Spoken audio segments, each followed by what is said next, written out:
11장 어떻게 끝낼 것인가? 결론은 이야기를 완성하고 연설에 대한 청중의 관심을 붙잡아둔다. 결론은 생각의 실타래를 하나로 모으고 시실과 날실로 연설이라는 직무를 완성한다. 결론을 계획하고 낱말 하나까지 미리 생각해 두어라. 어색하게 웅얼거리며 서둘러 끝내지 마라. 제 생각에 할 말은 다 한 것 같습니다. 이런 말은 얼마나 불필요한가. 하고 싶은 이야기를 완전히 끝내고 끝났다는 사실을 청중이 느끼게 하라. 조지 롤런드 콜린, 대중연설 저자. 시간과 설교 길이는 아무런 상관이 없다. 긴 설교는 길게 느껴지는 설교일 뿐이다. 짧은 설교는 사람들이 더 많은 말을 기대하고 있는데 끝나버리는 설교다. 겨우 20분이 지났을 수도 있고 1시간 반이 흘렀을 수도 있다. 만약 사람들이 더 듣고 싶어 한다면 시간에 상관없이 계속해야 한다. 따라서 시계로는 설교가 얼마나 긴지 측정할 수 없다. 사람들의 손이 주머니로 들어가 시계를 꺼낸다면 불길한 징조다. 그들의 눈이 어디를 향하는지 보라.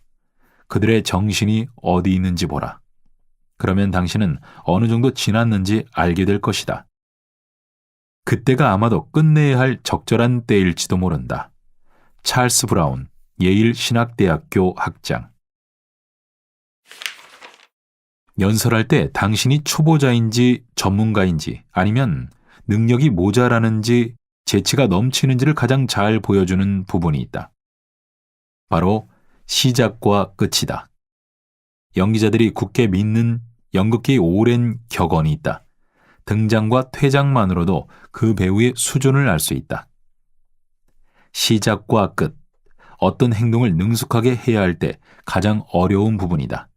예를 들어 사람들이 많이 모인 모임에서 우아하게 입장하고 퇴장하는 것이야말로 가장 힘든 부분 아니겠는가. 면접을 볼 때도 가장 어려운 부분이 좋은 첫인상과 믿을 만한 끝인상을 주는 것 아닌가. 마무리는 연설에서 전략상 가장 중요한 부분이다. 마지막으로 한 말, 마지막으로 뱉은 낱말은 듣는 사람의 귀에 여운을 남긴다. 가장 오래 기억되기 마련이다. 하지만 초보자는 끝이 얼마나 중요한지 모른다. 그러다 보니 초보자의 연설 마무리는 늘 아쉽기 마련이다. 이들이 가장 흔히 저지르는 실수는 무엇일까? 몇 가지 예를 보며 해결 방안도 찾아보도록 하자. 우선 이렇게 끝내는 사람이 있다. 제 생각에 할 말은 다 한 것 같군요. 이제 그만 마치겠습니다. 이것은 마무리라고 할 수 없다. 그저 실수일 뿐이다. 아마추어 냄새를 확 풍기는 말이다. 용서받기 힘든 수준이다. 하고 싶은 말을 다 했으면 그냥 이야기를 끝내고 자리에 앉으면 될 일이지 굳이 그만하겠다는 말은 할 필요가 없다. 그런 말은 하지 말고 끝내라. 당신이 하고 싶은 말을 다 했는지는 청중의 판단에 맡기는 편이 더 확실하고 좋다. 또 할 말은 다 했지만 어떻게 멈추어야 할지 모르는 화자도 있다. 미국 유머 작가 조시 빌링스는 사람들에게 황소의 뿔 대신 꼬리를 잡으라고 충고한 적이 있다. 놓기가 훨씬 쉽기 때문이다. 황소의 뿔을 붙잡은 채 황소로부터 벗어나려고 아무리 노력해봤자 안전한 울타리나 나무 근처로 갈 수 없다. 결국은 빙빙 원을 돌며 똑같은 장소에서 한 걸음도 나아가지 못하고 같은 말만 되풀이하며 나쁜 인상이나 남기게 된다. 그럼 해결책은 무엇일까? 끝을 미리 계획해야 한다.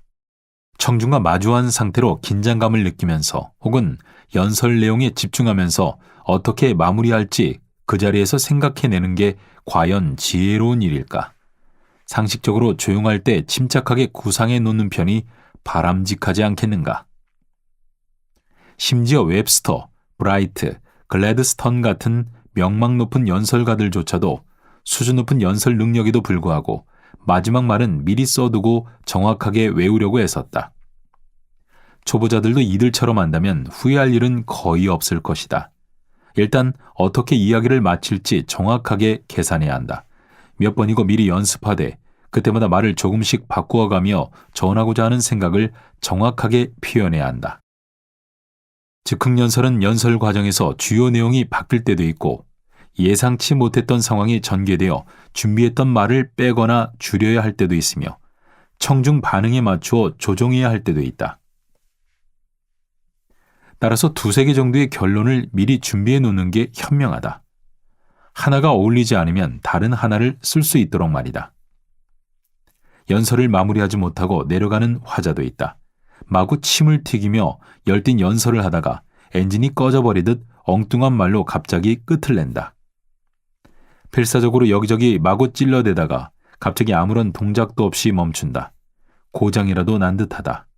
물론 준비와 연습이 부족한 경우다. 연료 탱크에 기름을 좀 더 채우고 출발했어야 했다. 많은 초보자가 너무 급하게 연설을 마친다. 그러면 매끄럽지 않고 제대로 마무리했다는 느낌이 들지 않는다. 이런 연설은 결말이 없는 것이나 마찬가지다. 갑자기 덜컥하며 획 끝나버리는 연설을 듣고 있으면 무례하고 서투르다는 느낌이 든다. 함께 대화를 나누던 친구가 갑자기 말을 멈추고 인사도 없이 방을 뛰쳐나가버리는 격이다. 링컨 같은 위대한 연설가도 첫 취임식 초고를 보면 이와 같은 실수를 저질렀다. 당시는 긴장이 고조되던 시기였다. 불화와 증오라는 검은 먹구름이 머리 위를 뒤덮고 있을 때였다. 몇 주 후 유혈 폭동이 일어나 나라 전체를 휩쓸 예정이었다. 링컨은 남부 시민들에게 다음과 같은 말을 하며 연설을 끝내려 했다. 불만으로 가득 찬 시민 여러분, 제 손이 아니라 여러분의 손에 내전이라는 중요한 문제가 달려 있습니다. 정부는 여러분을 공격하지 않을 겁니다. 여러분이 전쟁에 나서지 않는 한 전쟁은 없습니다. 여러분은 정부를 파괴하겠다는 맹세를 하지 않았습니다. 하지만 저는 정부를 지키고 보호하겠다고 맹세했습니다. 여러분은 정부를 공격하지 않을 수 있습니다. 하지만 저는 정부를 지키지 않을 수 없습니다. 평화냐 전쟁이냐라는 심각한 문제는 제가 아닌 여러분께 달려 있습니다. 링컨은 이 연설문을 국무장관이었던 윌리엄 수어드에게 보여주었다. 수어드는 마지막 부분이 지나치게 퉁명스럽고 무뚝뚝하며 도발적이라고 정확하게 지적해 주었다. 그래서 수어드가 결론 부분을 직접 손보기로 했다. 사실 수어드는 2개의 연설문을 준비했다. 링컨은 그중 하나를 마음에 들어 했고 그가 썼던 마지막 3문장에 약간의 수정을 가한 그 연설문을 사용했다. 그 결과 링컨의 최초 취임사는 퉁명스럽고 무뚝뚝한 구석이라고는 전혀 찾을 수 없는 우호적이며 아름다우며 시적인 유려함이 돋보이는 연설로 변신했다. 이야기를 끝내기가 아쉽군요. 우리는 적이 아니라 친구입니다. 우리는 적이 되어서는 안 됩니다. 비록 우리 사이에 긴장감이 돌고 있지만 애정에 바탕한 유대를 끊을 수는 없습니다. 독립전쟁을 했던 모든 장소뿐만 아니라 애국자의 무덤부터 살아있는 모든 사람의 벽난로 아래 주춧돌까지 우리의 아름답고 신비한 화음이 아로새겨져 있습니다. 우리의 선한 마음을 다시 어루만진다면 더욱 아름다운 합창이 되어 연방 전체에 메아리 칠 것입니다. 연설을 언제 마무리해야 하는지에 대한 감각은 어떻게 키울 수 있을까? 기계적인 규칙이라도 있는 걸까? 아니다. 그렇지 않다. 마치 문화처럼 너무나 섬세한 문제여서 기계적인 법칙은 적용하기 어렵다. 그것은 감각의 문제로 거의 직관에 가깝다고 할 수 있다. 만약 조화롭고 능숙하게 연설을 끝냈어도 그것을 느끼지 못한다면 어떻게 그 사람에게 다시 그런 마무리를 기대할 수 있을까? 하지만 이러한 감각은 어느 정도 개발이 가능하다. 이 전문적인 감각은 훌륭한 연설가들이 실행했던 방식을 연구함으로써 어느 정도 발전시킬 수 있다. 예를 하나 보기로 하자. 영국 왕세자가 토론토의 엠파이어 클럽에서 했던 연설의 끝부분이다. 여러분, 제가 자제심을 잃고 제 이야기를 지나치게 많이 한 것 같아 두렵습니다. 하지만 캐나다에서 만난 가장 많은 청중인 여러분 앞에서 제 지위와 그에 따른 책임감에 대해 제가 느낀 바를 분명하게 말씀드리고 싶습니다. 저는 항상 그 커다란 책임에 부응하며 여러분의 기대에 어긋나지 않도록 노력할 것입니다. 아무리 눈먼 사람이라도 이 말을 듣고 있느라면 이제 연설이 끝났구나라고 느낄 것이다. 느슨한 동아줄처럼 공중에 대롱대롱 매달려 있지 않고 제멋대로 삐죽빼죽한 상태도 아니다. 잘 다듬었다는 느낌이 든다. 저명한 목사 해리 에머슨 포스틱은 제6차 국제연맹 회담이 끝난 일요일 제네바의 성피에르 대성당에서 설교를 했다. 그는 성경 말씀 중 칼로 흥한 자 칼로 망하리라를 주제로 선택했다. 그가 얼마나 아름답고 고상하며 강력하게 설교를 끝맺는지 주목해서 보라. 예수님과 전쟁, 이 둘은 결코 한자리에 함께 설 수 없습니다. 이것이 바로 문제의 본질입니다. 오늘날 기독교 세계의 양심을 뒤흔드는 도전이기도 합니다. 전쟁은 인류를 괴롭히는 가장 거대하고 파괴적인 사회악입니다. 그것은 어떤 경우라도 완전히 비기독교적입니다. 전쟁은 전체적인 과정과 결과에 있어서도 예수님이 말씀하셨던 모든 것과 반대되고 예수님의 말씀과 비슷한 구석이라고는 하나도 없습니다. 전쟁은 하느님과 인간에 관한 모든 기독교 교리를 지상의 어떤 이론적 무신론자보다도 더 뻔뻔하게 부정합니다. 교회가 우리 시대의 이 거대한 도덕적 문제를 어떻게 볼 것이며 예전처럼 다시 솟구쳐 오르는 현 세계 이교주의에 맞서 기준을 어떻게 세워가는지 지켜봐야 합니다. 호전적인 국가의 요구에 양심을 팔아버리지 않고 어떻게 거기에 저항하는지, 하느님의 왕국이 민족주의 위에 임하여 어떻게 세계 평화를 부르짖을지 잘 지켜볼 겁니다. 이는 애국심의 부정이 아니라 애국심의 승화라고 해야 합니다. 오늘날 이 높고도 우호적인 지붕 아래서 저는 정부를 대신하는 것이 아니라 미국인이자 기독교인으로서 수백만 명의 동포를 대표해 말하고자 합니다. 우리가 믿고 기도하지만 우리가 동참하지 못해 애석해하는 그 일이 성공을 거두길 진심으로 바랍니다. 우리는 여러 방식으로 평화라는 하나의 목적을 위해 일하고 있습니다. 인류에게 이보다 더 훌륭하고 가치 있는 일은 없습니다. 이 일이 실패하면 인류는 가장 끔찍한 재난에 직면하고 말 겁니다. 물리적 세계에 존재하는 중력의 법칙처럼 도덕의 세계에 존재하는 하느님의 법칙에서 자유로울 수 있는 사람이나 국가는 어디에도 없습니다. 그 법칙은 칼로 흥한 자, 칼로 망하리라입니다. 하지만 이 연설의 끝도 두 번째로 대통령의 취임에 링컨이 전한 연설에 비하면 완벽하지 않아 보인다. 옥스퍼드 대학교 명예총장을 역임하고 지금은 고인이 된 커진 백작은 링컨의 연설이야말로 인류의 모든 영광과 보물 중에서도 가장 가치 있는 순금과 같은 웅변, 아니 거의 신의 말에 가까운 웅변이라고 선언했다. 우리는 이 전쟁이라는 엄청난 재난이 곧 끝나길 간절히 바라고 기도합니다. 하지만 250년 동안 노예들이 아무런 대가도 받지 않고 땀방울로 쌓아 올린 모든 부가 사라지길 하느님이 바라신다면 3000년 전에 말씀하셨던 것처럼 채찍질로 흘린 핏방울 하나하나를 칼로 모두 갚을 때까지 이 전쟁이 지속되길 그분이 원하신다면 하느님의 판단은 언제나 옳고 진실되다라고 할 수밖에 없습니다.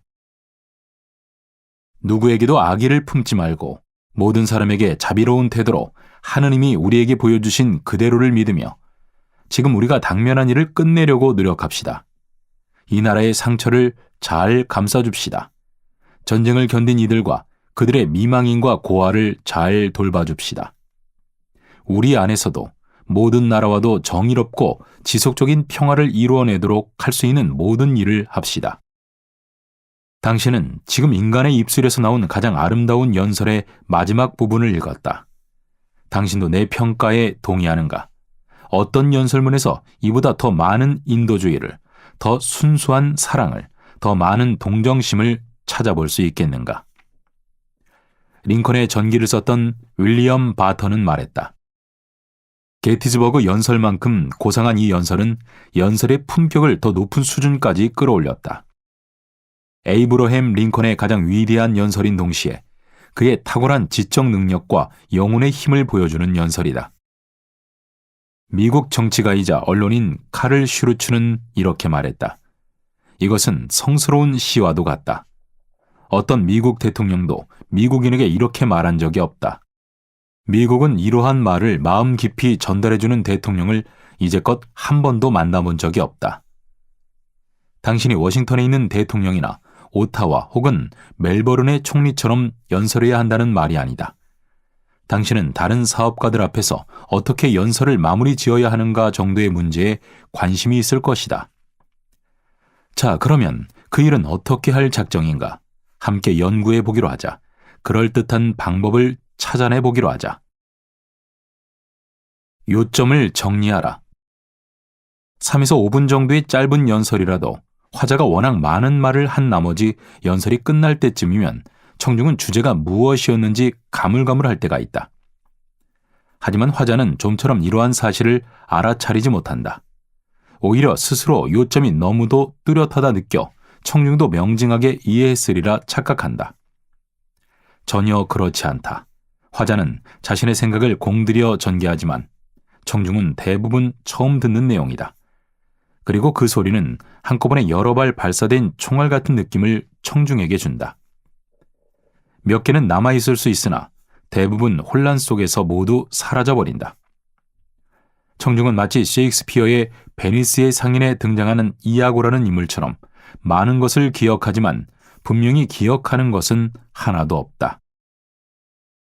몇몇 이름을 알 수 없는 아일랜드 정치인은 연설할 때 이 방법을 사용했다고 한다. 먼저는 당신이 하고 싶은 말을 합니다. 그리고 당신이 한 말이 무엇인지 다시 말해주는 것이지요. 나쁘지 않은 방법이다. 사실 당신이 무슨 말을 했는지 그들에게 다시 알려주는 것은 아주 추천할 만한 방법이다.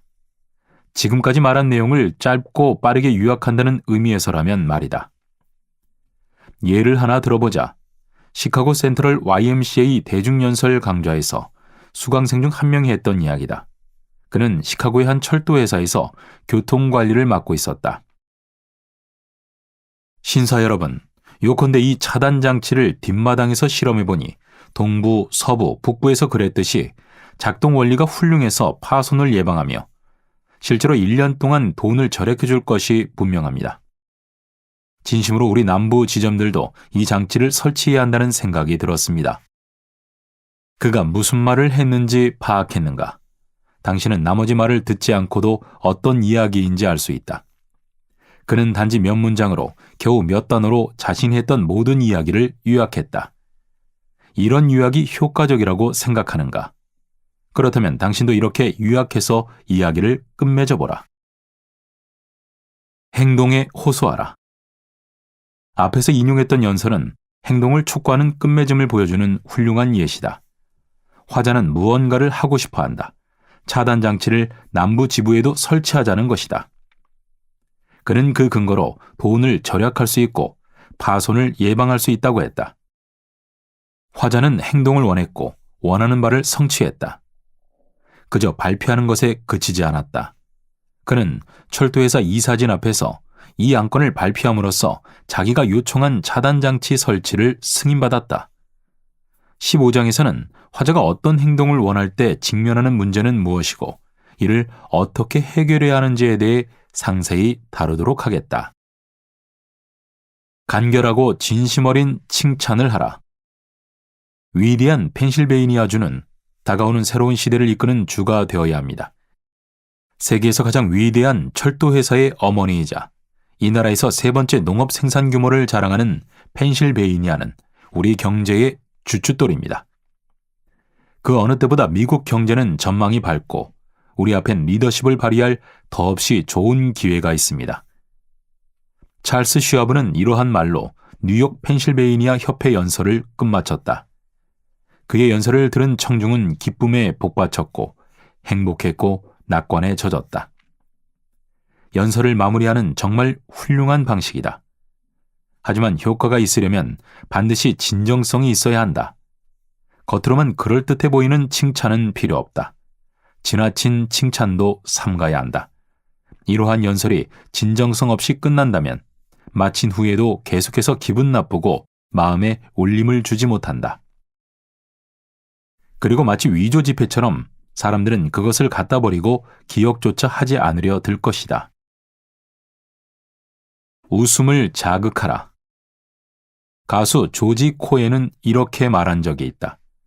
작별 인사를 할 때는 항상 웃으면서 떠나게 하라. 당신이 그런 능력을 갖고 있다면 정말 멋진 일이다. 하지만 그 능력을 어떻게 사용해야 할까? 햄릿이 말한 것처럼 그것이 문제다. 각자 자기 나름의 방식을 사용해야 한다. 로이드 조지 총리가 감리교 신자들 앞에서 감리교도 창시자 존 웨슬리의 무덤이라는 대단히 심각한 주제로 연설할 때 사람들은 배꼽이 빠질 만한 이야기가 나올 거라고는 꿈에도 생각지 못했을 것이다. 하지만 로이드 조지가 이야기를 어떻게 마무리 짓는지 지켜보라. 얼마나 아름답고 우아하게 끝맺는지 주목해보라. 저는 여러분이 그분의 무덤을 수리해 주셔서 기쁩니다. 명예로운 일입니다. 그분은 단정하고 청결하지 못한 모든 것을 특히 혐오했습니다. 제 생각에는 그 누구도 남루한 감리교도를 보지 못하게 하라라고 말한 것도 그분이었습니다. 그분 덕에 그런 감리교도를 우리가 못 본 거지요. 그러니 그분의 무덤을 남루하게 방치하는 것은 2배로 잘못을 저지르는 일입니다. 여러분은 자신이 지나가는 문 앞으로 달려와 하느님의 축복이 있기를 웨슬리 씨라고 소리쳤던 더비셔의 한 소녀에게 그가 했던 말씀을 기억하십니까? 소녀야, 네 얼굴과 앞치마가 더 깨끗했더라면 네 축복이 더 가치가 있을 것 같구나. 이처럼 웨슬리는 지저분한 것을 참지 못하는 사람이었습니다. 그러니 그분 무덤을 허름한 상태로 내버려 두지 맙시다. 혹시 그분이 지나가다 보고는 상처받을지도 모릅니다. 무덤을 잘 돌봅시다. 길이 기려야 할 성스러운 장소입니다. 여러분에게 맡겨진 일입니다. 적절한 시구를 인용하라. 제대로만 한다면 연설을 마무리하는 방법 중에 유머나 시로 끝내는 방법보다 더 효과적인 것은 없다. 사실 연설의 마지막을 장식할 적당한 시를 알고 있다면 그야말로 이상적이다. 연설에 당신이 원하는 색채를 입히고 위엄을, 개성을, 아름다움을 더 씌워줄 것이다. 로터리 클럽 회원이었던 해리 로더경은 영국 에든버러에서 개최된 로터리 협회 대의원의 연설을 이렇게 끝맺었다. 집에 돌아가시면 제게 우편 엽서를 보내세요. 안 보내시겠다면 제가 보내지요. 여러분은 제가 보낸 엽서구나 하고 금방 알아보실 겁니다. 우표를 붙이지 않을 예정이거든요. 몇 마디 글을 써드리죠. 아마 이런 글일 겁니다. 계절은 오고 가고 모든 것은 시들기 마련이다. 하지만 아침 이슬처럼 신선하게 피어있는 게 하나 있으니 내가 당신에게 바치는 사랑과 애정이다. 해리 로더와 잘 어울리는 아름다운 시다. 연설 취지와도 어울렸을 것이다. 정말 훌륭하다. 격식을 중시하고 자제력이 강한 로터리 클럽 회원이 진지한 이야기를 잔뜩 늘어놓은 뒤에 이 시를 읊었다면 전체 분위기와 어울리지 않았을 것이고 우스꽝스럽기만 했을 것이다. 대중연설을 가르치면 가르칠수록 나는 더 분명하고 확실하게 느낀다. 모든 경우에 다 적용할 수 있는 일반적인 규칙이란 없다는 걸 말이다. 주제, 시간, 장소, 사람에 따라 모든 게 다 달라진다. 사도 바울이 말했듯이 모든 사람은 자기 자신을 구원해야 한다. 최근 뉴욕시에서 한 전문직 종사자의 퇴직을 기념하는 송별 만찬에 초대받은 적이 있다. 10명 정도 되는 화자들이 차례차례 일어나 떠나가는 친구에게 찬사를 보내고 새로운 활동 분야에서 성공하길 기원하는 자리였다. 그중 한 명의 이야기는 영원히 잊지 못할 것 같다. 멋진 시로 마무리했는데 화자는 떠나는 친구를 향해 이렇게 말하며 눈물을 흘렸다. 자, 이제 안녕, 행운을 빌어요. 세상의 모든 행운이 당신과 함께하길 빌어요. 그리고 다음과 같은 시로 마무리했다. 동양인처럼 가슴에 손을 모아 기도해요. 알라신의 평화가 당신과 함께하라고요. 당신이 어디서 오든 당신이 어디를 가든 알라신의 아름다운 종려나무가 함께하길 바라요. 수고로운 낮과 쉬어가는 밤 동안 알라신의 사랑이 당신을 축복해 주길 동양인처럼 가슴에 손을 모아 기도해요. 알라신의 평화가 당신과 함께하라고요. LAD 자동차 부사장 J.A. 에버슨 회사 직원들 앞에서 충성심과 협동심이라는 주제로 연설을 하면서 키플링의 정글북 속편에 나오는 시구로 이야기를 마무리했다. 자, 이게 정글의 법칙이다. 하늘만큼 오래되고 진실된 이 법칙을 따르는 늑대는 번성할 것이요, 따르지 않는 늑대는 죽을 것이다. 나무를 휘감는 덩굴처럼 이 법칙도 정글을 휘감고 지배하리라. 무리가 곧 늑대의 힘이고 늑대의 힘이 곧 무리이니. 가까운 공립도서관에 가서 사서에게 어떤 주제로 발표를 준비하고 있는데 이런저런 아이디어를 표현할 만한 그럴듯한 식구를 찾고 있다고 덧붙이면 사서는 당신에게 도움이 될 만한 적절한 책을 찾아줄 것이다. 예를 들어 바틀릿의 친근한 인용문 같은 책 말이다. 성경을 인용하라. 성경 구절을 인용해 연설을 끝낼 수 있다면 운이 좋다. 성경을 인용하면 놀라운 효과가 있기 때문이다. 미국의 은행가 프랭크 밴더리프는 미국에 대한 연합국의 채무를 주제로 한 연설에서 다음과 같이 끝맺었다. 만약 우리가 숫자 하나까지 관철하려 든다면 우리의 요구는 결코 실현되지 않을 겁니다. 우리가 이기적인 태도로 그것을 고집한다면 현금 대신 증오나 받게 될 겁니다. 우리가 관대하고 지혜롭고 너그럽다면 우리는 모든 청구금을 받게 될 겁니다. 우리가 베푸는 아량은 우리가 놓칠 수도 있는 그 어떤 것보다 물질적으로 훨씬 더 큰 이득이 될 겁니다. 누구든지 제 목숨을 구하고자 하는 사람은 잃을 것이요, 누구든지 나와 복음을 위하여 제 목숨을 잃은 사람은 구할 것이다. 클라이맥스를 조성하라. 클라이맥스는 이야기를 끝내는 방법 중에서도 꽤 인기 있는 방식이다. 하지만 클라이맥스는 다루기 힘들고 모든 화자가 이용할 수 있는 것도 아니고 모든 주제에 사용할 수도 없다. 하지만 잘 사용했을 때 그 효과는 대단하다. 뒤로 갈수록 점점 더 최고조로 정점으로 치닫기 때문이다. 클라이맥스의 좋은 예로는 3장 필라델피아 연설의 종결 부분을 보라. 링컨은 나이아가라 폭포를 소재로 한 연설을 준비하며 클라이맥스 기법을 이용했다. 읽어보면서 각각의 비유가 뒤로 가면 갈수록 어떻게 강해지는지 느껴보라.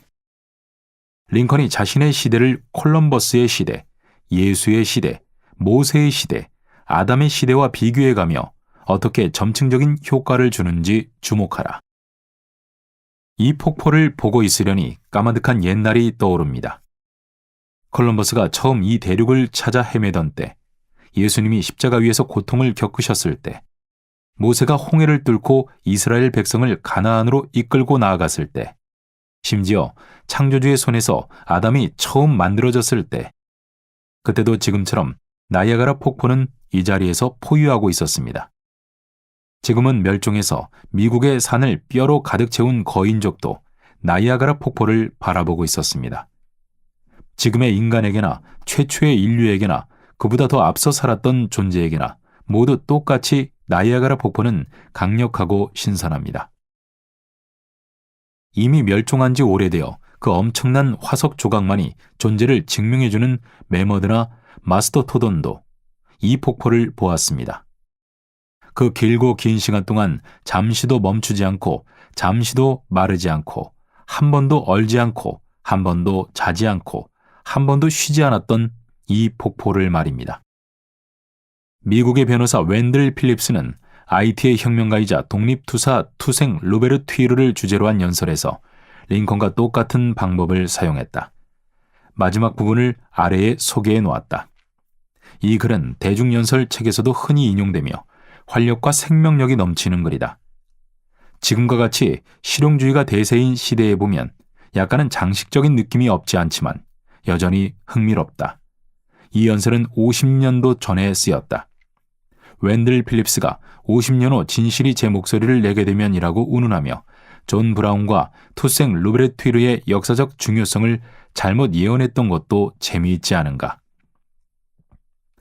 역사를 예견하는 일은 내년 주식시장이나 돼지기름 가격을 예측하는 일만큼이나 어려운 일이 분명하다. 저는 투생 루베르트위르를 나폴레옹이라고 부르고 싶습니다. 하지만 나폴레옹은 맹세를 어기고 황제가 되어 피바람을 불러일으켰지요. 이 사람은 약속을 어긴 적이 없습니다. 보복은 없다라는 말은 그의 삶에서 위대한 좌우명이자 규칙이었습니다. 프랑스에서 아들에게도 마지막으로 이렇게 말했다고 합니다. 아들아, 넌 언젠가 산토 도밍고로 돌아가겠지. 프랑스가 네 아비를 죽였다는 건 잊어라. 저는 투생 루베르투르를 크로멜이라고 부르고 싶습니다. 하지만 크로멜은 그저 군인에 지나지 않았고 그가 만든 국가는 그와 함께 사라지고 말았습니다.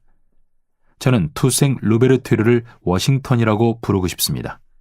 하지만 그 위대한 버지니아 사람은 노예를 거느리고 있었지요. 이 사람은 자기 영토의 가장 미천한 마을에서조차 노예 제도를 허용하느니 차라리 영토 전체를 걸고 투쟁에 나섰던 사람입니다. 여러분은 오늘 밤 저를 광신자라고 생각할지도 모르겠습니다. 그것은 여러분이 역사를 읽을 때 눈으로 읽지 않고 편견으로 읽기 때문입니다. 하지만 지금으로부터 50년 후 진실이 제 목소리를 내게 되면 역사의 여신은 그리스인을 위해서는 포키원을, 로마인을 위해서는 브루투스를, 영국인을 위해서는 햄던을, 프랑스인을 위해서는 라파예트를 선택하고 워싱턴은 우리 초기 문명의 가장 아름답고 완벽한 꽃으로 존 브라운은 우리 역사의 가장 잘 익은 과일로 선택할 것입니다. 그러고는 역사의 여신은 햇빛에 펜을 적셔 선명한 파란색으로 그 모든 사람 위에 위대한 군인이며 정치가이자 순교자인 투생 루베르투르의 이름을 적을 것입니다. 한 발로 서 있을 동안만 말하기. 좋은 시작과 좋은 마무리를 위해서는 끊임없이 찾고 뒤지고 실험하라. 그리고 그것들을 늘 가까운 곳에 두라. 지금처럼 빠르고 급박한 시대에 말을 적당히 끊지 못하고 질질 늘어놓는 화자는 환영받지 못하며 때로는 미움을 사기도 할 것이다. 심지어 사도 바울 같은 성인도 이런 면에서는 잘못을 저질렀다. 그는 청중 가운데 유디코라는 소년이 졸다가 창밖으로 떨어져 목이 부러질 지경에 이를 때까지 연설을 계속했다. 목이 부러져도 그는 말을 멈추지 않았을지 모른다. 누가 알겠는가? 브루클린의 유니버시티 클럽에서 연설하던 한 의사가 기억난다. 연회는 아주 길었다. 이미 많은 사람이 연설을 했고 새벽 2시가 되어서야 비로소 그의 차례가 되었다. 약간의 재치와 분별력이 있는 사람이었다면 대여섯 문장으로 연설을 끝내고 우리를 집으로 돌려보냈을 것이다. 하지만 그러지 않았다. 그는 생체 해부에 반대하는 장광설을 무려 45분에 걸쳐 늘어놓았다. 이미 한참 전부터 청중 몇몇은 자기가 유디코처럼 창 아래로 떨어져 어디라도 부러져야 저 사람의 입을 다물게 할 수 있지 않을까 고민하고 있었다. 세터데이 이브닝 포스트 편집자인 로리머 씨는 신문 연재물이 인기 절정일 때 끝내는 게 자신의 원칙이라고 말한 적이 있다. 사람들은 연재를 이어가라고 아우성쳤을 것이다. 그런데 왜 중단할까? 왜 하필 그때일까? 로리머 씨는 말했다. 인기 절정인 순간이 지나면 사람들은 곧 실증내거든요. 똑같은 지혜를 연설에도 적용할 수 있고 그렇게 해야 한다. 청중이 듣고 싶은 말이 아직 있을 때 연설을 끝내라. 예수의 말씀 중 책으로 꼽히는 산상수훈은 5분 안에 다 읽을 수 있다. 링컨의 게티즈버그 연설은 겨우 10개의 문장으로 구성되어 있다. 창세기의 창조 기사를 읽는 데 걸리는 시간은 조간신문에 난 살인 기사를 읽는 것보다도 짧다. 간결하라. 간결하게 줄여라. 아프리카 니아사의 부주교였던 존슨 박사는 한 아프리카 원시 부족에 관해 책을 썼다. 그는 49년간 원주민과 함께 살며 그들을 관찰했다. 그 부족에서 누군가 지나치게 오래 말하면 그곳에 모인 청중은 이메토샤를 연호해 연설을 중단시킨다고 한다. 충분하다라는 의미다. 또 다른 부족은 화자가 한 발로 서 있을 수 있는 시간까지만 말하기를 허용한다고 한다.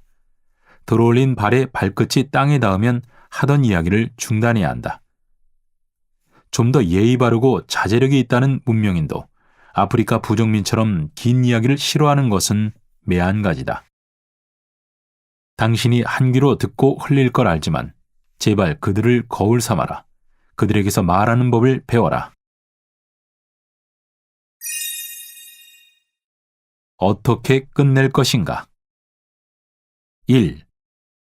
이야기의 마무리는 가장 전략적인 부분이다. 마지막으로 하는 말은 가장 오랫동안 기억에 남기 때문이다. 2. 제 생각에 할 말은 다 한 것 같군요. 이제 그만 마치겠습니다. 이런 말은 하지 마라. 끝내겠다는 소리 예고 없이 끝마치라. 3.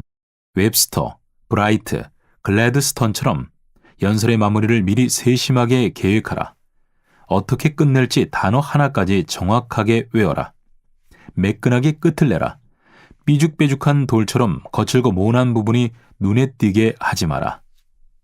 4. 말을 끝내는 7가지 방법. 1. 요약하고 재진술하고 간결하게 요점을 정리하라. 2. 행동에 호소하라. 3. 진심 어린 칭찬을 하라. 4. 웃음을 자극하라. 5. 적절한 식구를 인용하라. 6. 성경을 인용하라. 7. 클라이맥스를 조성하라.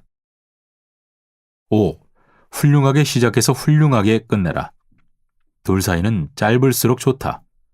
청중이 그만두길 원하기 전에 끝내라. 인기 절정인 순간이 지나면 사람들은 곧 실증을 낸다. 목소리 훈련, 공명 개발하기 1. 좋은 소리를 내는 3가지 기본 원리는 정확한 호흡, 이완, 공명이다.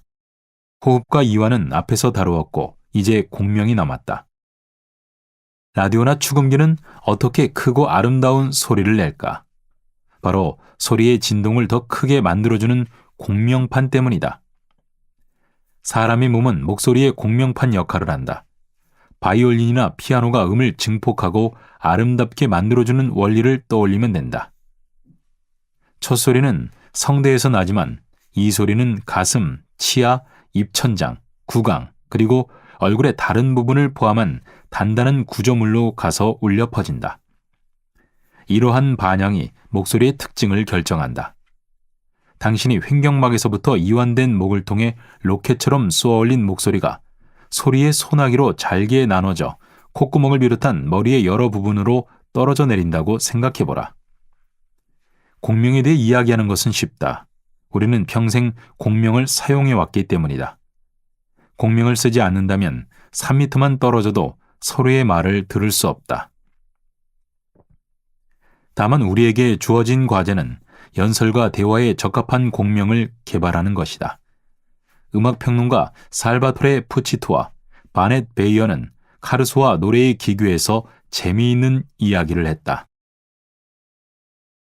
허밍이 목소리 훈련에 좋다는 이야기는 잘 알려져 있다. 허밍을 제대로 연습하면 공명을 개발할 수 있다.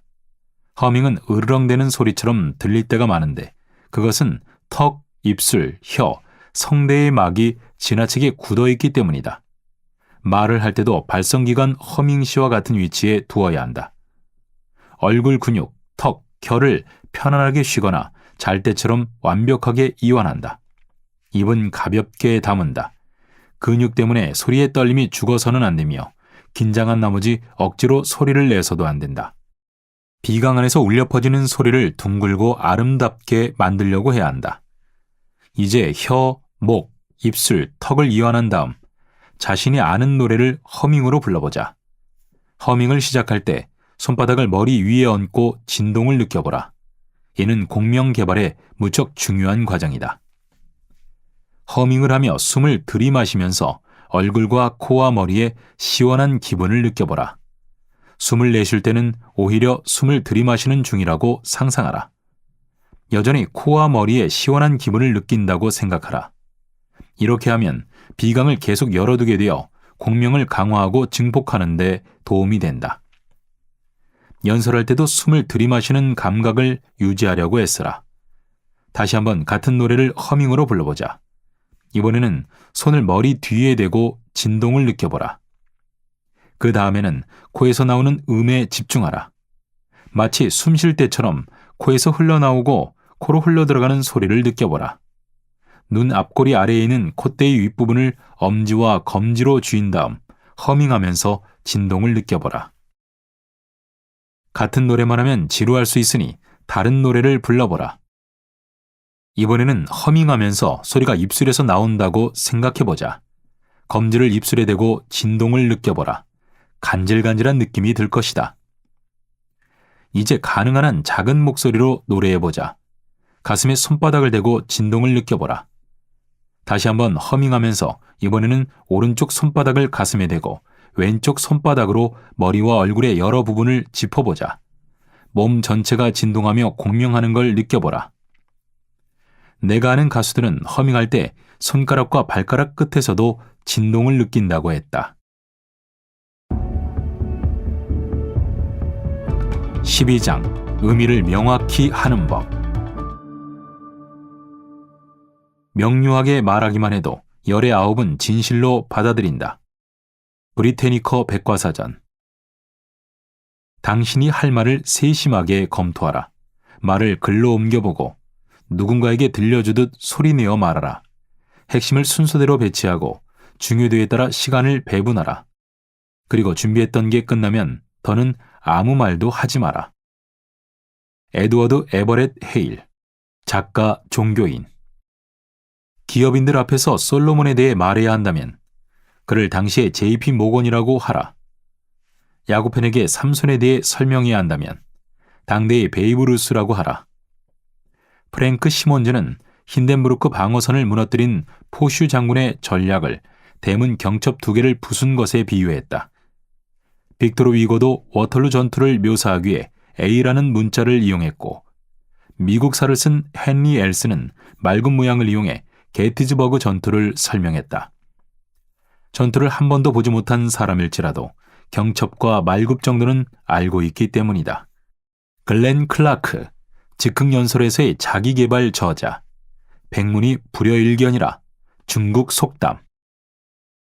아버지는 지적 에너지가 아주 높으셨어요. 아버지께 많은 부분을 배웠지요. 특히 아버지는 모호한 걸 절대 참지 못하셨어요. 그래서 글을 배우기 시작했을 때부터 1903년 아버지가 81세에 돌아가실 때까지 제가 쓴 모든 걸 보여드려야 했지요. 저더러 늘 큰 소리로 읽으라고 시키셨는데 전극이 항상 창피했어요. 때로는 잠깐 멈추게 하고는 그게 무슨 소리냐라고 물으셨고 저는 대답했지요. 제가 쓴 것보다 훨씬 더 간결하게 말했던 것 같아요. 그러면 또 왜 그렇게 쓰지 않았어? 라고 질문하셨어요. 총으로 여러 가지 쏜다고 해서 하나라도 의미가 잡히는 게 아니란다. 말하고자 하는 걸 정확하게 겨눠서 써야지. 우드로 윌슨, 제28대 미국 대통령. 제1차 세계대전 중 유명한 영국인 주교 한 분이 롱아일랜드의 업턴 캠프에서 배움이 짧은 흑인 병사를 대상으로 부대에서 설교한 적이 있다. 흑인들은 곧 악명 높은 참으로 갈 참이었다. 하지만 왜 자신들이 그리로 가야 하는지 알고 있는 사람은 극소수에 불과했다. 주교는 이들을 모아놓고 국제적 우호와 세르비아가 존재해야 할 권리 등에 관해 이야기했다. 이 흑인 중 절반은 세르비아가 도시 이름인지 질병 이름인지조차 몰랐다. 결과로만 보면 주교가 태양계가 성운 물질로 만들어졌다는 성운설에 찬사를 보낸다 한들 아무 상관없었을 것이다. 하지만 단 한 명의 군인도 그가 연설하는 도중에 강당을 떠나지 않았다. 무장한 헌병대원들이 모든 출구를 막고 지키고 서 있었기 때문이다. 그 주교를 비난하고 싶지는 않다. 그는 모든 면에서 뛰어난 학자였고 교양 있는 사람들에게는 대단히 훌륭한 설교였을 것이다. 하지만 그의 설교는 처참하게 실패했다. 실패 원인은 청중이 배우지 못한 흑인이었기 때문이다. 그는 청중에 대해 알지 못했고 설교의 정확한 목적이 무엇인지 어떻게 그 목적을 성취해야 하는지도 몰랐다. 모든 이야기는 화자가 깨닫건 깨닫지 못하건 간에 4가지 목적을 가지고 있다. 1. 명확하게 이해시킨다. 2. 깊은 인상을 주어 설득한다. 3. 행동하게 한다. 4. 재미를 준다. 구체적인 예를 통해 하나씩 살펴보자. 항상 기계에 많은 관심을 가지고 있던 링컨은 좌초한 배를 모래톱이나 그 밖에 방해물 들러부터 건져 올리는 장치를 발명해 특허 신청을 낸 적이 있었다. 그는 자신의 법률사무소 근처에 있던 작업장에서 장치를 제작했다. 결국 그 장치는 아무짝에도 쓸모없는 물건으로 판명났지만 그는 포기하지 않았다. 친구들이 장치를 구경하겠다고 사무실에 오면 그는 모든 일을 내팽개치고 장치에 대해 설명했다. 이 설명의 목적은 다른 사람을 분명하게 이해시키는 것이었다. 그가 게티즈버그에서 역사에 길이 남은 연설을 했을 때, 두 번의 대통령 취임 연설을 했을 때, 미국 외무장관 헨리 클레이가 사망의 추도사를 했을 때, 이 모든 행사에서 링컨이 가장 중요하게 생각했던 목표는 사람들에게 깊은 인상을 주어 설득하는 것이었다. 물론 청중을 설득하기 위해서는 명확한 설명이 필요하다. 하지만 이런 경우 명확한 설명은 주요 고려 사항이 아니었다. 배심원 앞에서 이야기할 때는 유리한 판결을 이끌어내려 했고, 정치적 연설에서는 표를 얻으려고 했다. 이 경우 그의 목적은 사람들을 행동하게 만드는 것이었다.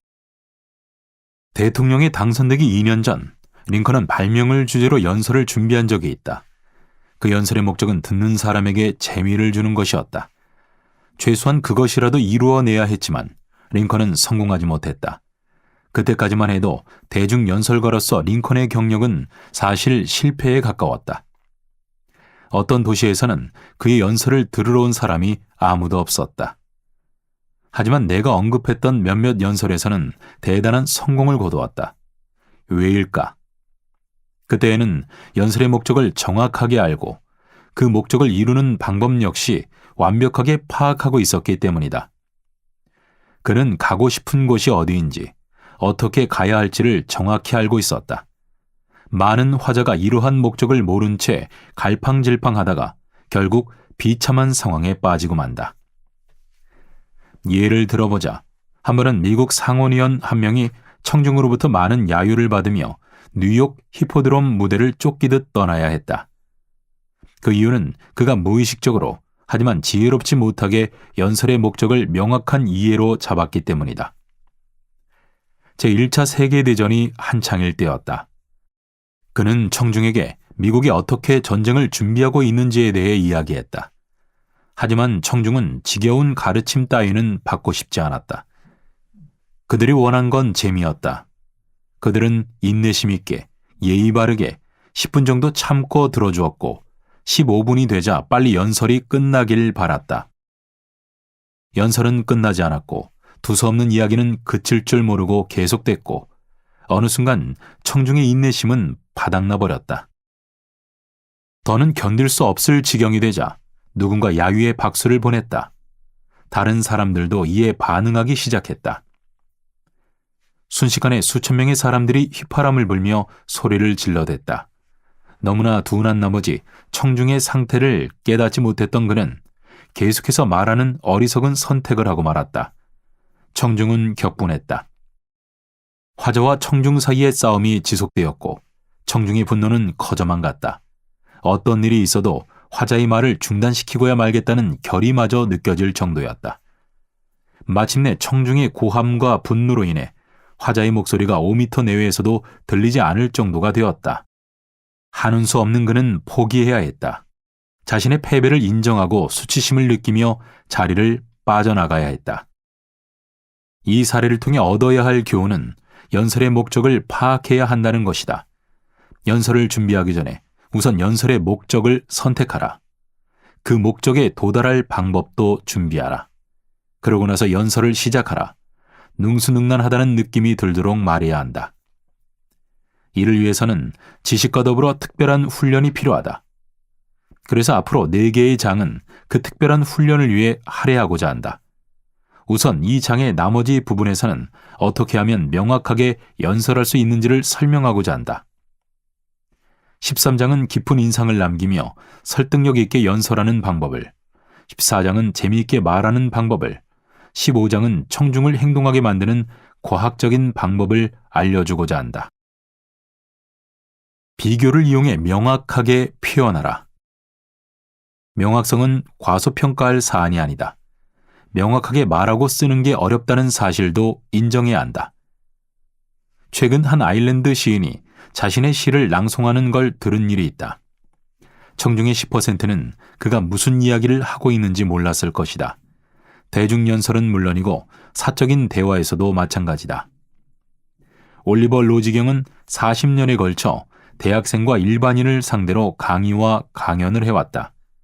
한 번은 그와 대중연설의 핵심에 관해 대화를 나눈 적이 있다. 그는 무엇보다 지식과 준비가 가장 중요하다고 강조했고, 다음으로 명료함을 위해서라면 어떤 수고도 아껴서는 안 된다라고 말했다. 독일의 육군 원수 몰트케 장군은 보불 전쟁이 발발하자 자신의 장교들에게 이렇게 말했다고 한다. 기억하게, 자네들 오해의 소지가 있는 명령은 반드시 오해하게 될 걸세. 나폴레옹도 똑같은 위험을 알고 있었다. 비서관들에게 가장 많이 강조하며 반복했던 지시는 명확하게 였으니 말이다. 사도들이 예수에게 왜 그렇게 많은 비유를 들어 대중을 가르치냐고 묻자 이렇게 말했다. 내가 그들에게 비유로 말하는 이유는 그들이 보아도 보지 못하고 들어도 듣지 못하고 깨닫지도 못하기 때문이다. 낯선 주제를 가지고 연설할 때 청중이 예수의 말씀을 이해하려고 했던 것만큼 당신의 말을 이해하려고 노력하리라 생각하는가? 그럴 가능성은 거의 없다. 그러면 어떻게 해야 할까? 예수라면 그런 상황에서 어떻게 했을까? 상상할 수 있는 가장 쉽고 자연스러운 방법으로 해결했을 것이다. 사람들이 잘 모르는 걸 잘 아는 것에 빗대어 설명했을 것이다. 천국은 무엇에 비유해야 할까? 배우지 못한 팔레스타인 농부들은 어떻게 가르쳐야 할까? 예수는 이들이 이미 잘 알고 있는 행동과 대상을 가지고 설명했다. 천국은 마치 한 여인이 밀가루 서말 속에 갖다 넣은 누룩과 같다. 천국은 마치 좋은 진주를 구한 상인과 같다. 천국은 마치 바다에 던져 각종 물고기를 모으는 그물과 같다. 팔레스타인 농부들도 이해할 수 있을 만큼 명확한 비유다. 청중 속에 있던 안악들은 매일같이 누룩을 만들고 상인들은 진주를 거래하고 어부는 바다에 그물을 던지니 말이다. 다윗은 하느님의 인자함과 자비를 어떻게 이해시켰을까? 여호와는 나의 목자시니 내게 부족함이 없으리로다. 그는 나를 푸른 초원에 누이시며 쉴만한 물가로 인도하시도다. 메마른 땅에서 초원이라니, 양들이 물을 마시며 쉬는 물가라니, 양치던 사람들이라면 모두 이해할 수 있는 말이다. 이번에는 다소 놀라우면서도 흥미로운 예를 들어보자. 몇몇 선교사들이 아프리카 적도 부근에 사는 부족의 언어로 성경을 옮겼다. 이들은 이런 구절을 만났다. 너희의 죄가 주홍빛과 같다 하여도 눈과 같이 희어질 것이다. 어떻게 번역해야 할까? 문자 그대로 옮겨야 할까? 의미가 통하지 않을 것이다. 어쩌면 우스꽝스럽게 느껴질 수도 있다.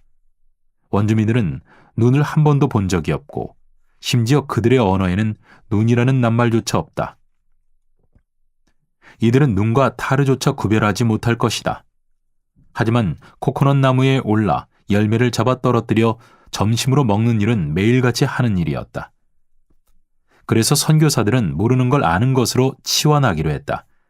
그 구절은 다음과 같다. 너희의 죄가 주홍빛과 같다 하여도 코코넛 속살처럼 희어질 것이다. 그런 상황에서 이보다 나은 표현은 없을 것이다. 그렇지 않은가? 한 번은 미주리주 워렌스버그 주립교육대에서 영엉망인 연설을 들은 적이 있다. 아프리카 선교사들처럼 청중이 아는 이야기로 말하지 않아서 명확하지도 않고 흥미를 끄는데도 실패했기 때문이다. 그 화자는 알래스카에 관해 이야기하고 있었는데 알래스카의 총 면적은 153만 제곱킬로미터이고 인구는 6만 4,356명이라고 했다. 153만 제곱킬로미터라. 평범한 사람들에게는 어떤 의미가 있을까? 아무런 의미가 없다. 평범한 사람은 제곱킬로미터를 기준으로 면적을 생각하지 않기 때문이다. 153만 제곱킬로미터가 메인주나 텍사스주 정도 크기라는 것도 모를 것이다.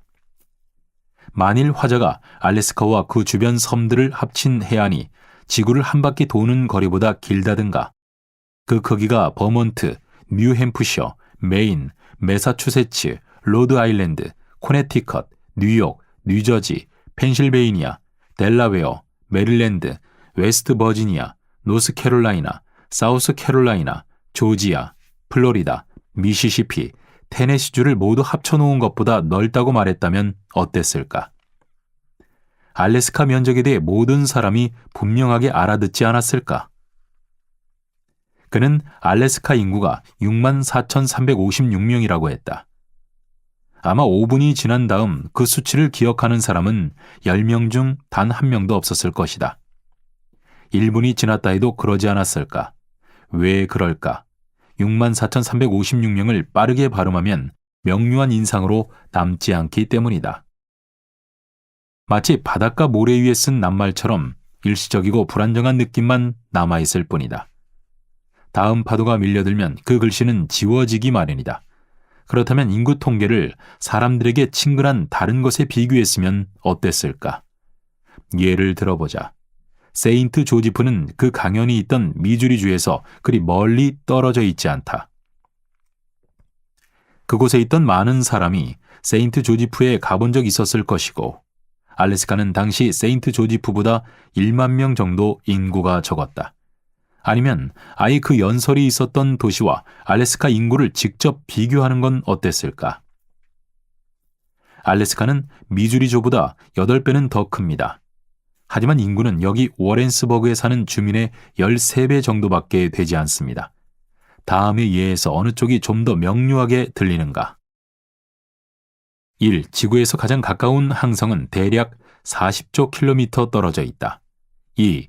1시간에 100km의 속도로 가는 기차가 있다면 가장 가까운 항성까지 가는데 4,500만 년이 필요할 것이다. 만일 누가 거기에서 노래를 부른다면 그 소리가 여기까지 당도하는 데는 380만 년이 걸릴 것이다. 거기까지 거미줄을 연결한다면 그 무게만도 500톤은 될 것이다. 1. 세계에서 가장 커다란 교회인 성 베드로 성당은 길이 212m, 너비 110m다. 2. 성 베드로 성당은 워싱턴 국회의사당 위에 똑같은 건물을 하나 더 얹어놓은 것과 비슷한 크기다. 올리버 로지경은 대중을 상대로 한 강연에서 원자의 크기와 성질을 설명하면서 다음과 같은 비유를 사용했다. 물 한 방울 안에 있는 원자의 수는 지중해의 모든 물방울을 합쳐놓은 것만큼 많다. 그 유럽의 청중 중에는 일주일 동안 지브롤터 해협에서 수에즈 운하까지 항해한 경험이 있는 사람도 있었다. 좀 더 명확한 이해를 돕기 위해 그는 한 방울의 물에는 지구 전체의 풀립수에 맞먹는 원자가 들어있다고 말하기도 했다. 미국 저널리스트 리처드 하딩 데이비스는 뉴욕 청중에게 성소피아 성당이 5번가에 있는 극장 강당만큼이나 크다라고 했다. 그리고 브린디시 시에 대해서는 뒤에서 보면 마치 롱아일랜드 같다라고 말했다. 당신도 이제부터 이러한 원리를 이용하라.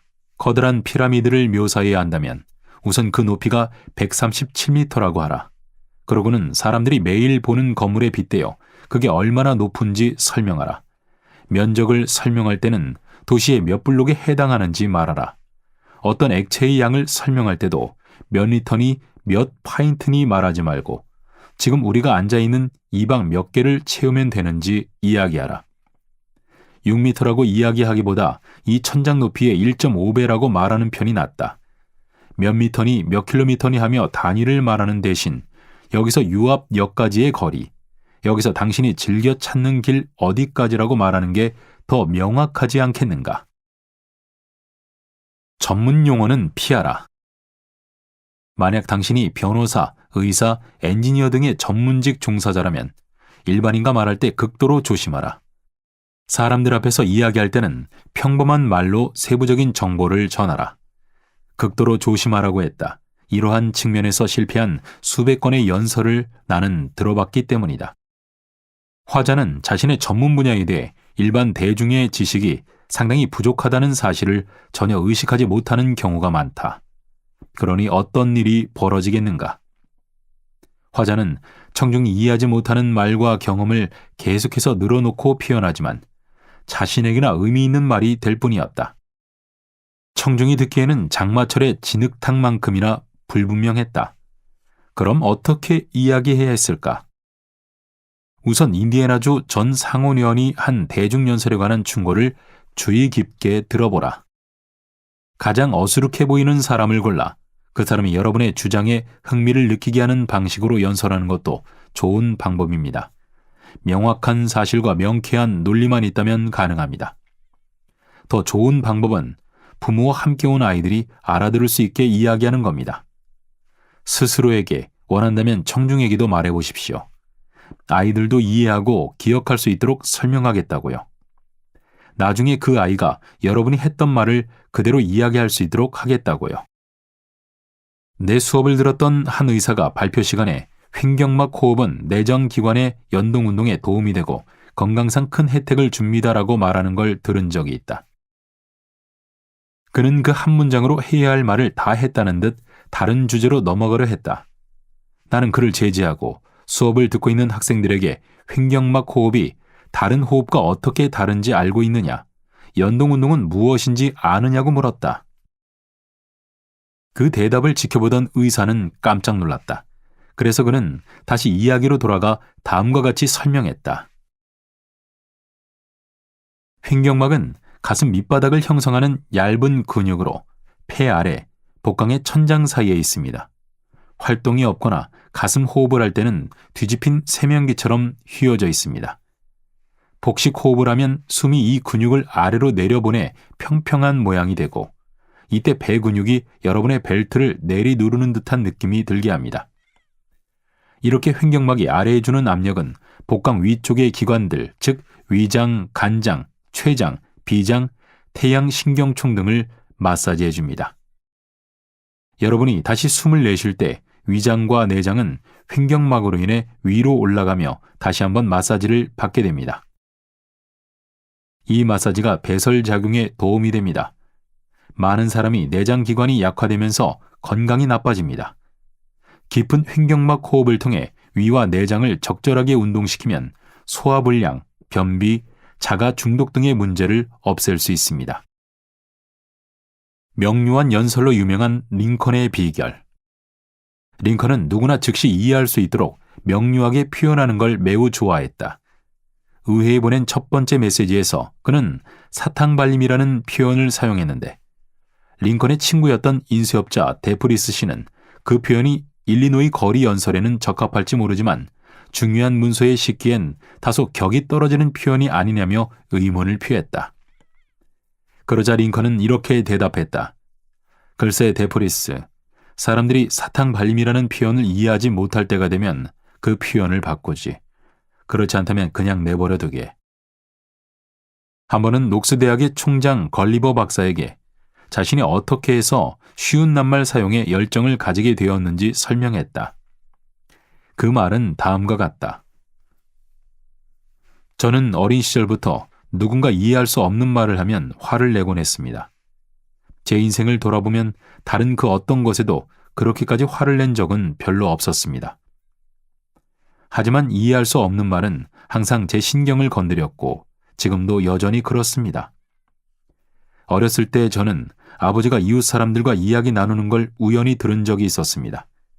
그분들의 이야기가 무슨 의미였을까 생각하느라고 제 조그만 침실에서 늦은 밤까지 잠을 이루지 못했던 일이 기억나네요. 저는 그런 생각에 빠지면 그 의미를 이해하기 전까지는 아무리 애를 써도 잠을 잘 수가 없었습니다. 이해했다 해도 어린아이가 알아들을 수 있을 정도의 쉬운 말로 다시 말할 수 있을 때까지 만족하지 않았습니다. 그것은 제게 일종의 열정이었고 아직도 그 열정이 남아 있습니다. 열정이라고? 그렇다. 열정이라 해도 좋다. 뉴세일럼 학교 교장이었던 멘토 그레이엄도 확인해 주었다. 링컨이 어떤 생각을 표현하는데 셋 중 무엇이 최선인지를 두고 몇 시간이나 고민하는 걸 여러 번 보았습니다. 사람들이 명확하게 표현하지 못하는 가장 흔한 이유는 표현하고자 하는 바를 자기도 잘 모르기 때문이다. 막연한 인상, 분명하지 않고 모호한 생각. 그들의 생각은 실제로 성에가 낀 카메라처럼 온통 뿌옇다. 링컨이 그랬던 것처럼 모호함에 대해 경각심을 가져야 한다. 그 다음 링컨의 방법으로 해결하면 된다. 시각에 호소하라.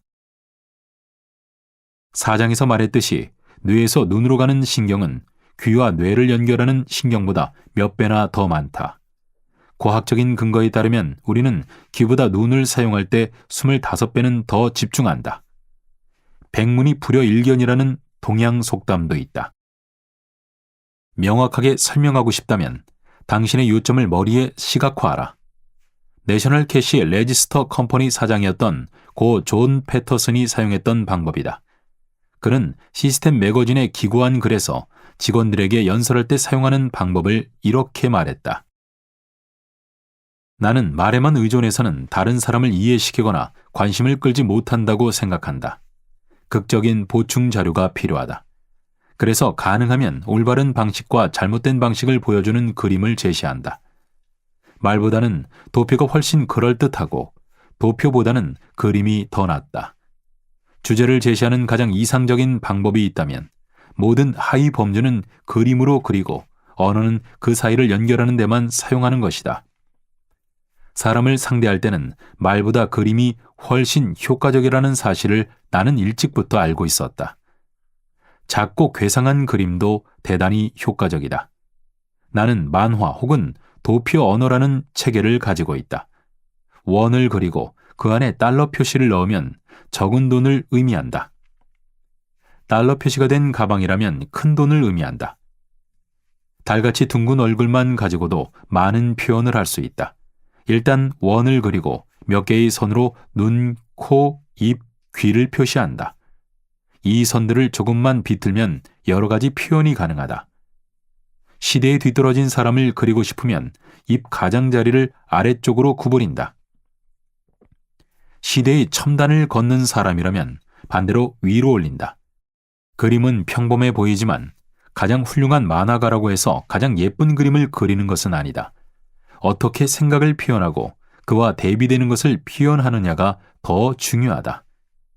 돈이 그려진 커다란 가방과 작은 가방을 나란히 놓으면 올바른 방식과 잘못된 방식을 대비시킬 수 있는 자연스러운 그림이 된다.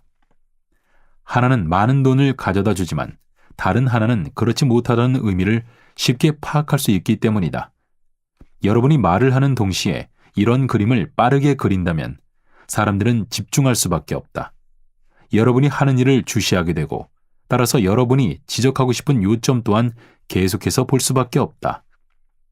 그리고 다시 한번 말하지만 재미있는 그림은 사람을 기분 좋게 만든다. 나는 예전에 화가를 고용해서 함께 상점을 돌아다니며 잘못된 것들을 스케치하게 했다. 그 스케치를 그림으로 만든 다음 사람들을 불러 그림을 보여주며 무엇이 잘못되었는지 지적했다. 얼마 후엔 환등기라는 게 있다는 말을 듣자마자 구매한 후 그림을 스크린에 투사했다. 그랬더니 그림을 종이 위에 그려서 보는 것보다 훨씬 효과적이었다. 그 다음에는 영화가 나왔다.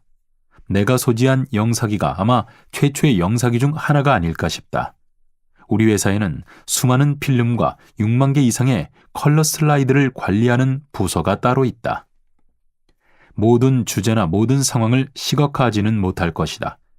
하지만 할 수만 있으면 그렇게 하라. 이런 도구는 사람들의 주의를 집중시키고 관심을 자극하며 요점을 2배는 명쾌하게 알아듣게 해준다. 록펠러, 동전을 퍼내다. 록펠러 역시 시스템 매거진 칼럼에서 콜로라도 철강회사의 재정 상태를 명료하게 설명하기 위해 시각 자료를 이용했던 경험을 털어놓았다. 나는 콜로라도 철강회사 직원들이 록펠러 가문은 회사의 지배력을 행사하면서 엄청난 이익을 챙겨간다고 믿고 있다는 사실을 알게 되었다. 수많은 사람에게서 그와 같은 말을 들었다. 나는 이들에게 정확한 상황을 설명해야 했다. 록펠러 가문이 콜로라도 철강회사와 관계를 맺은 14년간 단 한 번도 주식에 대해 이익 배당금을 받지 않았다는 사실을 보여주었다. 한 번은 회의 중 실제적인 예를 들어 회사의 재정 상태를 설명했다. 테이블에 동전을 쌓아둔 다음 일단 노동자의 임금이라고 이야기하면서 움푹 퍼냈다. 기업의 첫 번째 의무는 당연히 임금 지급이니까. 그러고는 좀 더 많은 동전을 고위 간부 임금이라며 드러냈다. 남아있는 동전은 감독자들의 수수료였다. 주주를 위한 동전이라고는 하나도 남아있지 않았다. 그런 후에 나는 물었다. 여러분, 이게 공정합니까? 우리 모두가 파트너인 기업에서 이 세 파트너가 수입을 모두 가져가는 게 말입니다. 많든 적든 간에 세 파트너가 전부 다 가져가고 네 번째 파트너는 아무것도 가져가지 못하는 게 공정하다고 생각합니까?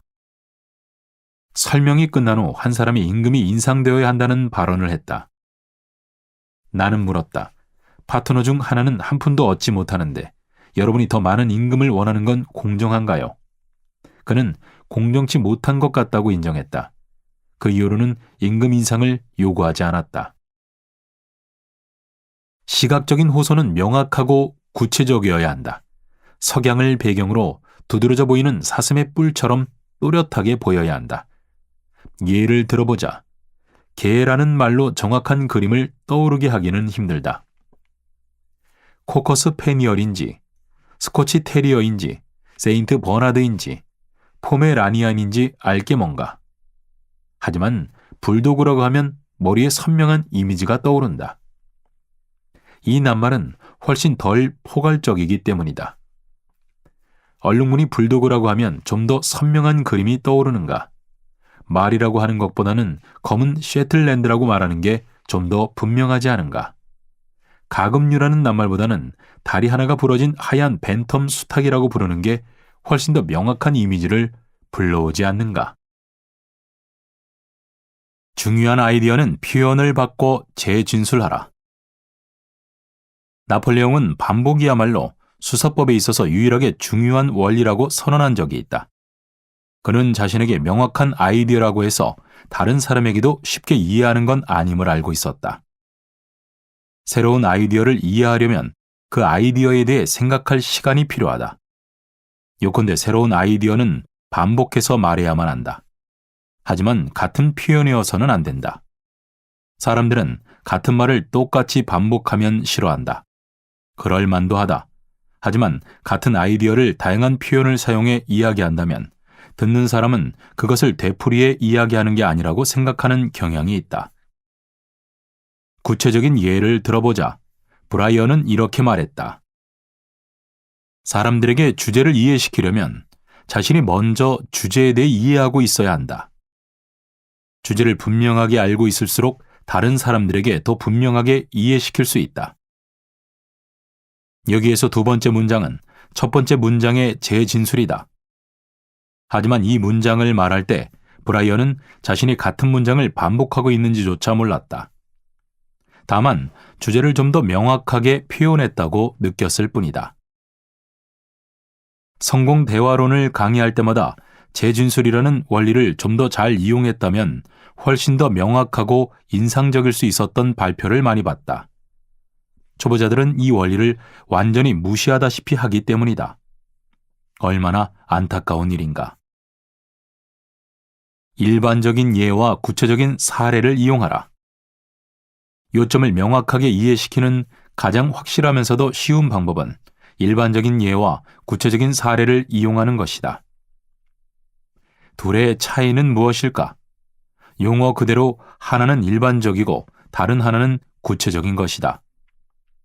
이 둘 사이의 차이를 구체적인 사례로 알아보자. 이런 진술이 있다고 하자 놀라울 정도로 수입이 많은 전문직 종사자들이 있습니다. 이 진술은 명확한가? 화자가 무슨 의도로 이런 말을 했는지 분명히 이해할 수 있는가? 그렇지 않다. 화자 자신도 이런 주장이 다른 사람들에게 어떤 생각을 불러일으킬지 확신하지 못할 것이다. 오자크산의 시골 의사라면 소도시 가정의는 5,000달러의 수입을 올릴 것이다. 성공한 광산 엔지니어라면 같은 전문직에 종사하면서도 1년에 10만 달러를 버는 사람을 생각할 것이다. 이대로라면 이 진술은 너무나 애매하고 모호하다. 좀 더 구체적으로 만들어야 할 필요가 있다. 화자가 말하는 전문직이 어떤 것인지 놀라울 정도로 많다라는 말이 어느 정도인지 좀 더 세부적으로 표현할 필요가 있다. 미국 대통령보다 더 많은 돈을 버는 변호사, 프로건트 선수, 작곡가, 소설가, 극작가, 화가, 배우, 가수들이 있다. 자, 이제 좀 더 명확해지지 않았는가? 하지만 아직도 개성이 없다. 일반적인 예만 있지 구체적인 사례가 없다. 그는 가수라고 말했지 로사 폰셀, 키르스텐 플라그스타, 릴리 퐁스라고 하지 않았다. 그래서 아직도 이 진술에는 모호한 구석이 있다. 구체적인 사례가 필요하다. 화자는 청중을 위해 그렇게 해야 하지 않겠는가? 구체적인 예를 들면 더 명확해지지 않겠는가? 다음 문단처럼 말이다. 위대한 변호사 세뮤얼 운터마이어와 맥스 스튜어는 1년에 무려 100만 달러를 법니다. 프로건트 헤비급 챔피언 잭 댐프시의 연봉은 50만 달러로 알려져 있습니다. 젊고 경험이 일천한 흑인 권투 선수 조 루이스는 아직 20대인데도 50만 달러 이상을 벌어들입니다. 어빙 벌리는 레그타임 음악을 작곡해 해마다 50만 달러 이상을 벌고 있다고 합니다. 극작가 시드니 킹즐리는 연극용 대본 인쇄로 매주 1만 달러를 벌어들입니다. 작가 H.G. 웰스는 자서전에서 책을 통해 300만 달러를 벌었다고 털어놓았지요. 화가 디에고 리베라는 그림으로만 해마다 50만 달러 이상을 벌고 있습니다. 배우 캐서린 코넬은 주당 5,000달러나 되는 영화 출연료를 거부했지요. 오페라 가수 로렌스 티백과 그레이스 무어는 연간 수입이 25만 달러에 달한다고 보도되었습니다. 자, 이제 화자는 정말 분명하게 자신이 말하고자 하는 걸 전달하고 있지 않은가? 구체적으로 말하라. 이렇게 해야 청중에게 분명한 인상을 주며 그들을 설득하고 흥미를 끌 수 있다. 야생 염소처럼 굴지 마라. 윌리엄 제임스 교수는 교사를 상대로 한 강연에서 하나의 강의에 단 하나의 주제만 전달할 수 있다고 한 적이 있다. 그리고 강의 하나는 1시간 분량이라고 했다. 얼마 전 나는 시간이 3분밖에 주어지지 않았는데도 11개의 주제를 이야기하겠다고 서두를 꺼내는 사람을 본 적이 있다. 그러려면 16.5초마다 새로운 주제를 다뤄야 한다. 믿을 수 없는 이야기다. 그렇지 않은가? 조금이라도 생각이 있는 사람이라면 누가 보더라도 그렇게 머저리 같은 일은 꿈조차 꾸지 않을 것이다. 물론 내가 극단적인 사례를 든 것이기는 하다. 하지만 그 정도까지는 아니겠지만 거의 모든 초보자가 이러한 실수를 저지른다. 관광객에게 단 하루 만에 파리의 모든 관광지를 구경시켜 주겠다는 가이드나 마찬가지다. 물론 할 수는 있다. 미국 자연사 박물관도 열심히 달리면 30분 안에 주파할 수 있다. 하지만 명확함과 즐거움은 포기해야 한다. 많은 연설가가 명확한 의미 전달에 실패하는 이유는 정해진 시간 안에 자신이 원하는 주제를 모두 말하겠다는 세계 신기록을 세우어야 말겠다는 열망을 포기하지 않기 때문이다. 그런 화자는 한 주제에서 다음 주제로 마치 야생 염소처럼 빠르고 민첩하게 건너뛴다. 강좌의 발표 시간에 하는 연설은 시간상의 압박 때문에 짧아야 한다. 그러니 그 시간에 맞게 발표문을 준비하라. 예를 들어 당신이 노조라는 주제로 이야기한다면 왜 노조가 등장했는지, 이제까지 어떤 일을 성취했는지, 단점은 없는지, 기업 내 분쟁은 어떻게 해결했는지를 3분에서 6분 사이에 모두 이야기하려 하지 마라. 그래서는 안 된다. 그러려고 애쓰는 순간 연설 내용에서 명확한 개념은 사라져버린다.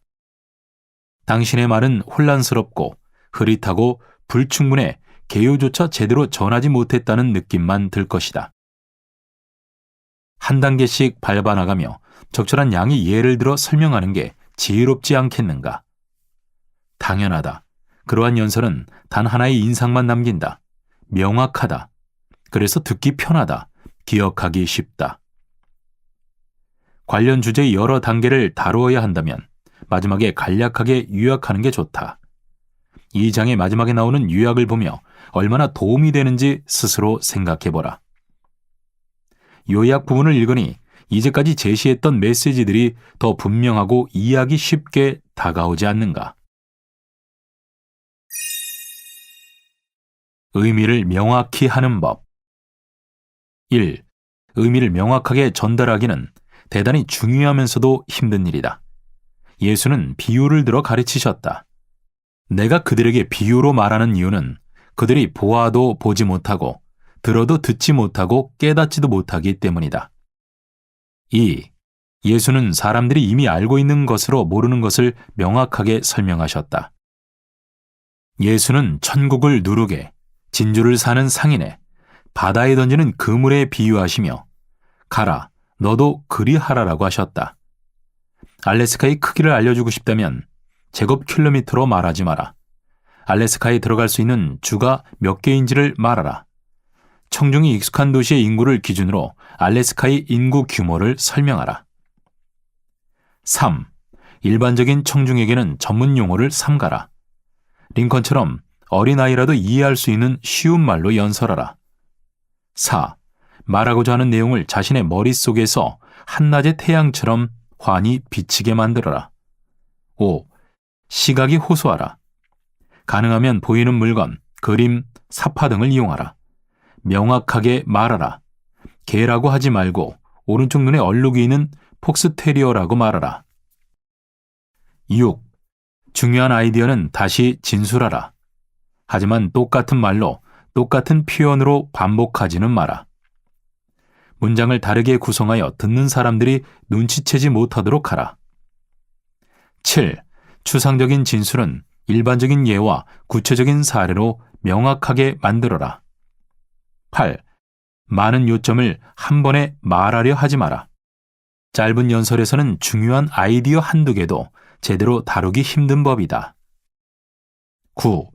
요점을 간략하게 요약하며 끝내라. 목소리 훈련, 공명 개발하기 2. 어렸을 때 비어있는 통에 머리를 넣어본 경험이 있는가? 소리를 내면 근사한 효과음이 귓가에 맴돌던 걸 기억하는가? 그런 효과는 바로 공명 때문에 생긴다.